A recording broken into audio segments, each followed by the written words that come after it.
Welcome to our channel. నేను మీ master Durga Prasad.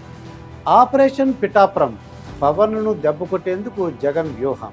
ఒకప్పుడు జమీందారులు పాలించిన పిఠాపురం సంస్థానానికి ఎంతో చారిత్రాత్మక నేపథ్యం ఉంది. సంగీత, సాహిత్య, ఆధ్యాత్మికతను పెంచి పోషించడంలో పిఠాపురం సంస్థానం ప్రత్యేకతను చాటుకుంది. కాకినాడకు కేవలం 26 కిలోమీటర్ల దూరంలో ఉండే పిఠాపురం నియోజకవర్గం కాకినాడ జిల్లాలోనే కాదు, పవన్ కళ్యాణ్ అనే వ్యక్తి తెలిసిన ప్రతి చోట హాట్ టాపిక్గా మారింది.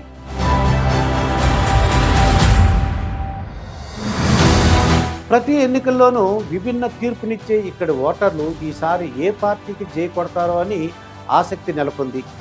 పిఠాపురం మున్సిపాలిటీ, గొల్లప్రోలు, కొత్తపల్లి మండలాలు కలబోసిన ఈ నియోజకవర్గంలో కాపు సామాజిక వర్గం ఓట్లు అత్యధికం. అందుకే ఇప్పుడు పిఠాపురం నియోజకవర్గంపై జనసేన అధినేత పవన్ కళ్యాణ్ దృష్టి పడింది.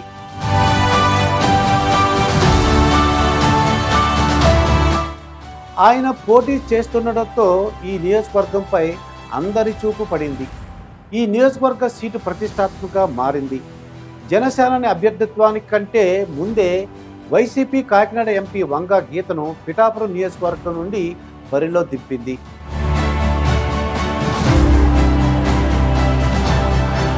జనసేన అధ్యక్షుడు పోటీ ఇందుకేనా? కాకినాడ జిల్లాలో కాపులు అత్యధికంగా ఉన్న నియోజకవర్గాల్లో పిఠాపురం, రాజోలు, అమలాపురం, కొత్తపేట ఉన్నాయి. అయితే ఇందులో జనసేనకు పట్టున్న నియోజకవర్గాలుగా పిఠాపురం, అమలాపురం, రాజోలు కనిపిస్తున్నాయి. ఇందులో పిఠాపురం మినహా అమలాపురం, రాజోలు రెండు ఎస్సీ రిజర్వ్డ్ నియోజకవర్గాలే. 2019 ఎన్నికల్లో జనసేన అధ్యక్షుడు పవన్ కళ్యాణ్ పోటీ చేసిన 2 నియోజకవర్గాలు అంత అనుకూలం కాకపోవడంతో ప్రతికూల ఫలితాన్ని చవిచూడాల్సిన పరిస్థితి ఏర్పడింది. ఈసారి ఆ తప్పు జరగకుండా ఉండేందుకు జనసేన సర్వే విభాగం పిఠాపురంలో పటిష్టంగా సర్వే చేసింది. కాపు ఓట్లు అత్యధికంగా ఉండటంతో పవన్ కళ్యాణ్ను పిఠాపురం నుండే పోటీ చేయాలని పార్టీ కేడర్ ప్రోత్సహించింది. దీంతో ఆయనే పిఠాపురం నుండి పోటీ చేసినట్లు ఇటీవలే పార్టీ ఆవిర్భావ దినోత్సవం రోజున ప్రకటించారు.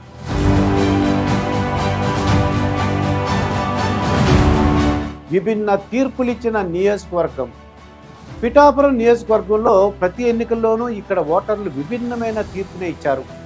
2004లో రాష్ట్రమంతా దివంగత వైఎస్ రాజశేఖర రెడ్డి నేతృత్వంలో కాంగ్రెస్ పార్టీ విజయడంకా మోగిస్తే ఇక్కడ బీజేపీ తరపున పోటీ చేసిన ప్రస్తుత సిట్టింగ్ ఎమ్మెల్యే పెండెం దొరబాబు ఎన్నికయ్యారు. ఆ తర్వాత 2009లో ప్రజారాజ్యం పార్టీ తరపున పోటీ చేసి ప్రస్తుత కాకినాడ ఎంపీ వంగ గీత గెలుపొందారు. రాష్ట్ర విభజన తర్వాత 2014 సార్వత్రిక ఎన్నికల్లో 2009లో టీడీపీ తరపున పోటీ చేసి ఓడిపోయిన ఎస్వీఎస్ వర్మను కాదని కోతుల విశ్వానికి టీడీపీ టికెట్ ఇచ్చింది. వైసీ తరపున ప్రస్తుత ఎమ్మెల్యే పెండెం దొరబాబు పోటీ చేశారు. టీడీపీ రెబల్ అభ్యర్థిగా పోటీలో దిగిన ఎస్వీఎస్ఎన్ వర్మ 47,080 ఓట్లు మెజార్టీతో గెలుపొందారు.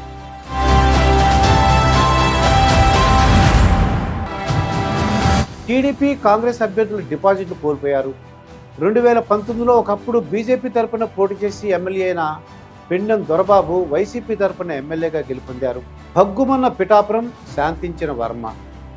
జనసేన, టీడీపీ, బీజేపీ ఉమ్మడి అభ్యర్థిగా పిఠాపురం నుండి తాను పోటీ చేస్తున్నానని పవన్ కళ్యాణ్ ప్రకటించడంతో పిఠాపురంలో టీడీపీ నాయకులు, కార్యకర్తల నుండి ఆగ్రహవేశాలు ఒక్కసారిగా భగ్గుమన్నాయి.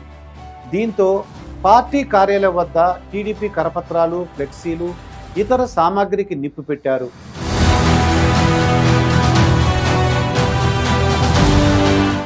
పవన్ కళ్యాణ్పై తీవ్ర స్థాయిలో టీడీపీ కార్యకర్తలు విరుచుకుపడ్డారు. ఈ వీడియోలు నెట్టింట తెగ వైరల్గా కూడా మారాయి. ఈ క్రమంలోనే టీడీపీ అధిష్టానం వర్మను పిలిపించుకొని బుజ్జగించింది.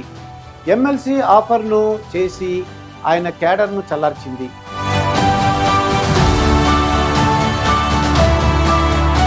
అందరూ బలమైన అభ్యర్థులే. పిఠాపురం బరిలో జనసేన అధ్యక్షుడు పవన్ కళ్యాణ్ పోటీలో ఉండటంతో జనసేన పార్టీ నాయకులు, కేడర్ అంతా ఇక్కడే ఉండి తమ నాయకుడిని ఎలాగైనా నెగ్గించుకోవాలన్న కసితో పనిచేస్తున్నారు.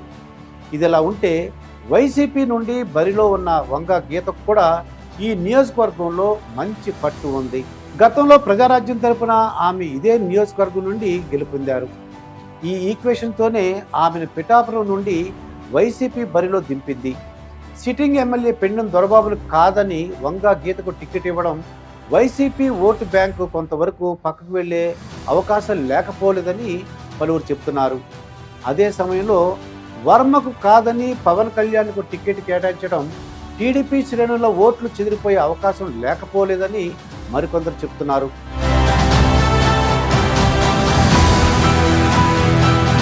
కోట్లు కుమ్మరించేందుకు సిద్ధంగా ఉన్నారంటున్న జనసేనాని. పిఠాపురం నుండి తాను పోటీ చేస్తుండటంతో తనను ఎలాగైనా ఓడించాలని వైసీపీ నాయకులు కోట్లు కుమ్మరించేందుకు సిద్ధంగా ఉన్నారని పవన్ కళ్యాణ్ ఓ సందర్భంలో మాట్లాడారు. తనను ఓడించేందుకు 100 కోట్ల బడ్జెట్ అట అంటూ సెటైర్లు వేశారు. వైసీపీ అవినీతి సొమ్ము ఎంత కుమ్మరించినా తన గెలుపును ఎవరూ ఆపలేరని ఆయన ధీమా వ్యక్తం చేస్తున్నారు.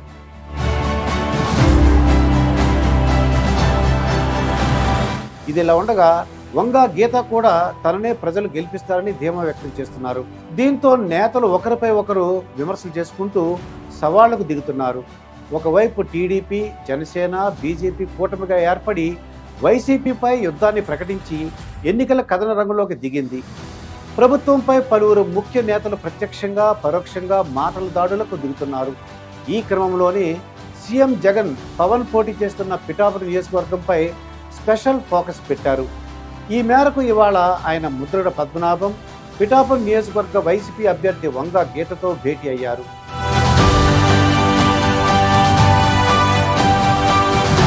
ఈ సందర్భంగా పలువురు నియోజకవర్గానికి చెందిన ముఖ్య నేతలు జగన్ సమక్షంలో పార్టీలో చేరారు.